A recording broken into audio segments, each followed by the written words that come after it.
현재 베트남에는 미래가 없으며 베트남은 여전히 한국의 계획에 있습니다. 베트남이 코로나19가 전 세계에 이어 국내로 확산되자 자국 내 글로벌 기업의 생산시설 변화에 촉각을 곤두세우고 있다. 최근 베트남은 코로나 확진자가 급증하면서 전국적 확산 단계임을 발표하고 계엄령에 준하는 격리 조치에 들어갔다. 코로나19가 발생했을 초기 상대적으로 확진자가 적은 상황이었을 땐 한국, 중국 등에 위치한 생산시설을 자국으로 이전하지 않을까 기대하는 모습이었지만 이제 그마저도 장담하지 못하게 됐다. 하지만 여전히 미련을 버리지 못하는 모습이다.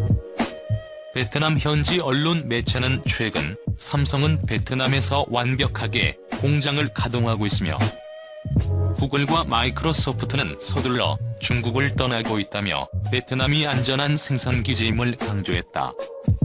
위태해진 글로벌 생산기지 꿈, 여전히 미련 못 버린 모습. 다만 코로나19 사태로 중국 공장 가동을 중단했던 아이폰 조립 업체 폭스콘은 아직 베트남으로 생산시설을 이전할 계획이 없다. 베트남은 수년 전부터 아이폰 생산 공장을 유치하기 위해 폭스콘과 협의를 지속하고 있다. 응엔 찌통 베트남 삼성 마케팅 부장은 코로나19가 확산되고 있지만 베트남 삼성전자 공장의 운영에는 현재 문제가 없다며 삼성이 전 세계에 판매하는 스마트폰의 절반은 베트남 공장에서 생산한 것이라고 말했다. 베트남 삼성전자가 스마트폰 조립에 사용하는 부품 대부분은 한국과 베트남에서 조달하고 있다. 다른 글로벌 기업들이 중국 공장에서 부품을 공급받지 못해 어려움을 겪는 상황과는 대조적이다. 삼성은 한국의 구미 공장에서 코로나19 확진자가 6명 발생하자 프리미엄폰인 갤럭시 G10과 Z 플립을 당분간 베트남에서 생산하기로 결정했다. 이에 베트남 정부의 자사 전문 인력들이 코로나19 음성 판정 의료 보고서를 가지고 갈 경우 14일간의 격리 조치를 면제해달라고 요청했다. 삼성 디스플레이는 올해 하반기에 출시할 신제품에 탑재할 중소형 OLED 생산을 준비하기 위해 700명의 엔지니어를 베트남에 파견할 계획이다. 베트남 정부는 삼성의 격리 예외 요청을 받아들였으며 지난 28일까지 700명 중 366명이 베트남에 입국했다. 30일에는 200명이 추가 입국했다. 구글은 4월부터 베트남 북부 지역 공장에서 보급형 스마트폰 핍셀 4를 본격 생산한다. 올해 하반기부터는 새롭게 출시할 차세대 스마트폰 핍셀 5 시리즈도 베트남에서 만들 계획이다. 이에 구글의 베트남 협력사는 박린성에 위치한 노키아 핸드폰 공장을 핍셀 시리즈 생산에 맞춰 개조하고 있다. 구글은 미중 무역 분쟁 때문에 지난해부터 중국 생산 라인을 베트남과 태국으로 옮기기 시작했다. 구글은 공급 업체들에게 베트남으로 생산 시설 이전에 필요한 경로별 비용 및 타당성 검토를 요청했다. 코로나19가 발생하자 생산 라인 이전을 가속화하는 모습이다. 마이크로소프트는 올해 2분기 안에 베트남 북부에서 노트북과 데스크탑 컴퓨터를 생산하기 시작할 계획이다. 마이크로소프트 관계자는 최근 니케이 아시아와의 인터뷰에서 베트남에서의 생산량을 점차 늘려갈 방침이라고 말했다. 베트남에서 중저가 스마트폰을 생산하고 있는 LG전자는 정상적으로 공장을 가동하고 있다.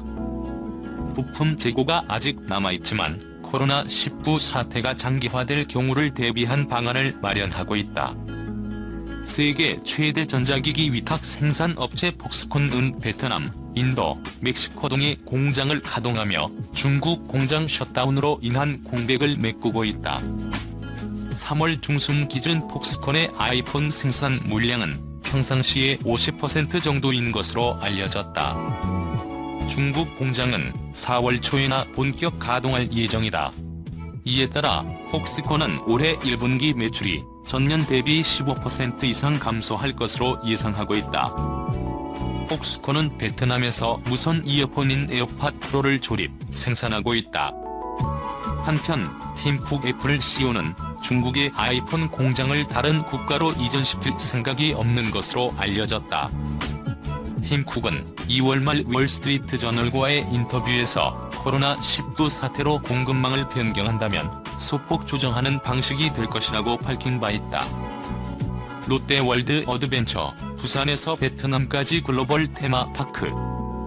1989년 문을 연 롯데월드 어드벤처는 천정 유리돔을 통과하는 자연광아래의 실내 테마파크. 어드벤처는 테마와 스토리가 담긴 각종 첨단 놀이시설과 다채로운 공연으로 즐거움을 선사한다.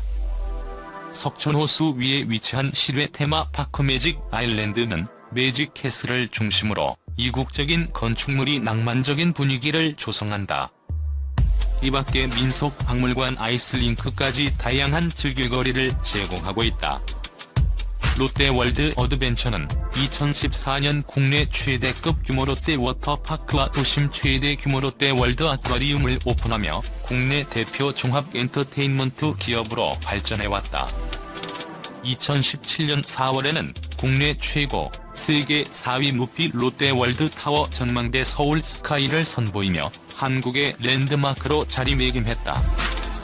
롯데월드 어드벤처는 동부산 테마파크, 베트남 아쿠아리움 등 국내외 사업을 확장해 전 세계 고객에게 사랑받는 글로벌 테마파크의 비전을 실현해 나간다는 방침이다. 올해는 코로나19 확산에 따라 지역사회와 함께 위기를 극복하기 위해 힘을 보탰다. 3월 송파구청에 기부금 2천만 원을 전달해 송파구 종합사회복지관 내 경로식당 운영을 지원했다. 이번 기부금은 롯데월드 전 임직원이 참여하는 드림업 기부데이 캠페인을 통해 조성돼 의미를 더했다. 올해 상반기에는 아동들의 꿈을 실현하는 소아마동 꿈도전 프로젝트로 희망의 메시지를 전달할 계획이다. 롯데월드 어드벤처는 지속적인 사업 확장으로 종합 엔터테인먼트 기업으로서 입지를 더욱 공고히 한다는 방침이다. 2021년 상반기에 오픈 예정인 롯데월드 어드벤처 부산은 미국의 세계적인 테마파크 설계, 디자인 회사인 게리고다드 엔터테인먼트와 협업해 숲정원 테마로 개발 중이다. 숲속 요정마을, 땅속 마을, 동물농장 콘셉트의 패밀리키즈, 놀이왕국의 정원, 악당마을, 공연, 축제 공간 등 6개 콘셉트로 구성된다. 2022년에는 베트남 하노이에 해양생물 보전을 테마로 한 아쿠아리움을 건립할 예정이다.